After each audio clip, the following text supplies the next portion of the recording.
of FTX and its founder, Sam Bankman-Fried. Okay, I want you to picture this. It's 4 a.m. on November 11th, 2022. We're inside a dark penthouse in the Bahamas. At the center of the room is a 30-year-old CEO, hanging out in a t-shirt and cargo shorts, staring at his glowing screens and just watching his entire empire's value flatline.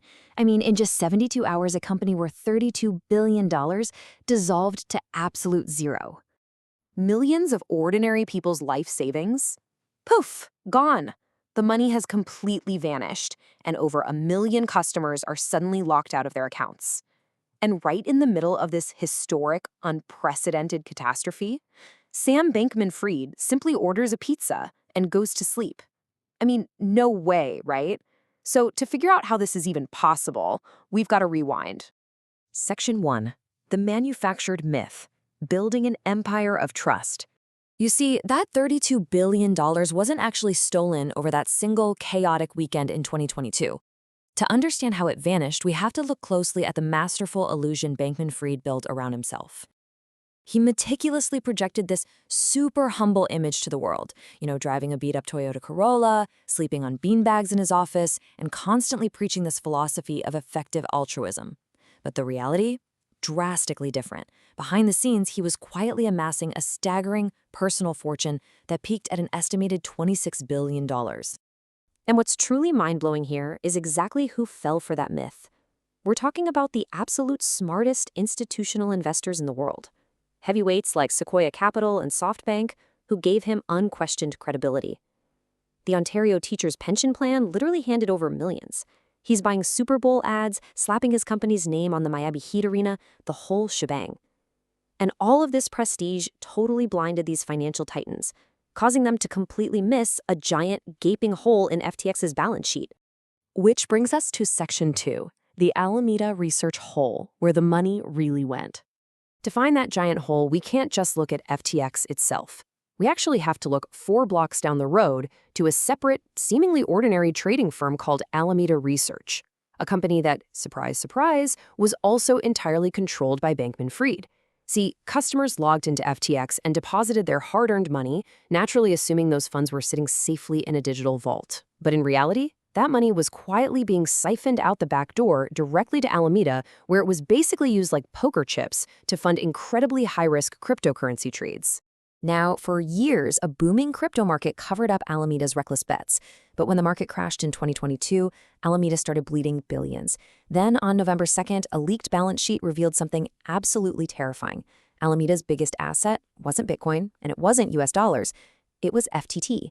That meant the company holding billions in customer cash was being propped up by a hollow token that FTX simply printed out of thin air to artificially inflate their own value. Talk about a house of cards. Moving on to Section 3, the 37-word tweet, the catalyst of collapse.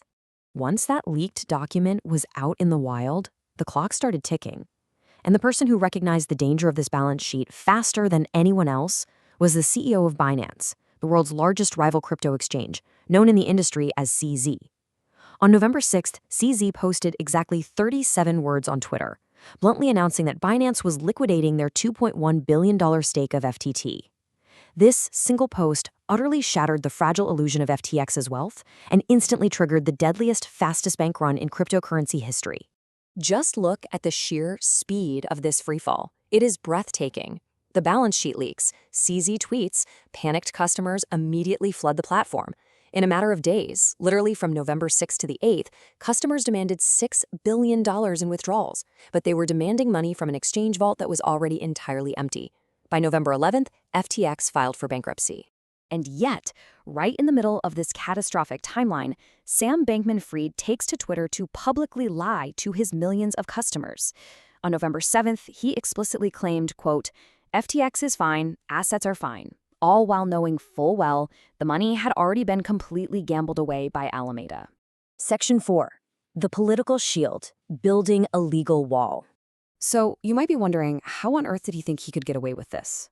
Well, the answer lies in what was happening behind the scenes in Washington, D.C., while the fraud silently unfolded down in the Bahamas. Bankman-Fried systematically deployed cash, funneling over $40 million into U.S. political campaigns and becoming the second largest Democratic donor in the 2022 midterms. And look, this wasn't about ideology at all. This was a strategic purchase of access to the exact people who write the rules.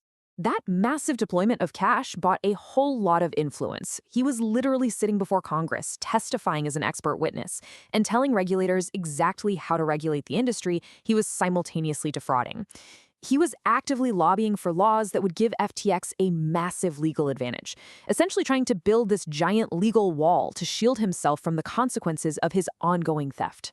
But inside the company, people knew. When federal prosecutors finally combed through the evidence after his arrest, they didn't just find sloppy accounting. They found internal chat messages proving employees explicitly warned him about the illegality of his actions. Just 4 devastating words sent by a senior employee. This is not legal.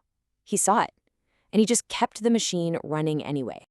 And that brings us to Section 5, the autopsy, a systemic failure of trust. When the curtain finally fell, it revealed something much, much darker than just one man's criminal actions. Now, the legal consequences for Bankman-Fried were definitely severe. A conviction on 7 counts of fraud and conspiracy, followed by a 25-year federal prison sentence. So the mastermind was caught and punished. But we really need to look at the systemic collateral damage left in his wake. The smartest guys in the room, Sequoia Capital, SoftBank, the Ontario Teachers' Pension Plan, lost hundreds of millions of dollars. Their investments were written down to absolute zero. Why? Because they let the appearance of expertise, the beanbags, the confident jargon, override their fundamental duty to actually verify the math. They trusted the myth instead of checking the vault. Now, there is a very strange footnote to this whole story. The bankruptcy state eventually managed to recover about $14 billion, primarily because the seized crypto assets actually appreciated in value over time while the legal case was resolving. So they recovered enough to repay many patient customers. But tragically, those early sellers who panicked in November 2022 and sold their claims for pennies, they lost everything. The ultimate takeaway from this explainer is a massive warning sign for all of us. The people meant to protect the financial system are, at the end of the day, human. And humans consistently fall for the illusion of authority. Credentials completely blind the smartest investors. Auditors happily collect their massive fees without asking the hard questions. And regulators are just entirely outpaced by the industries they're supposed to monitor. Bankman-Fried projected total confidence, and the system just gave him a free pass. And that leaves us with a truly chilling thought to end on. Because right now, somewhere out there, there's another visionary. Someone else in a t-shirt is sitting in a boardroom, confidently telling investors and regulators exactly how things should work. And they are listening. The system hasn't magically changed its human nature. So it leaves us with one haunting question to consider today. Which exchange is next? Thanks so much for exploring this fascinating case with me.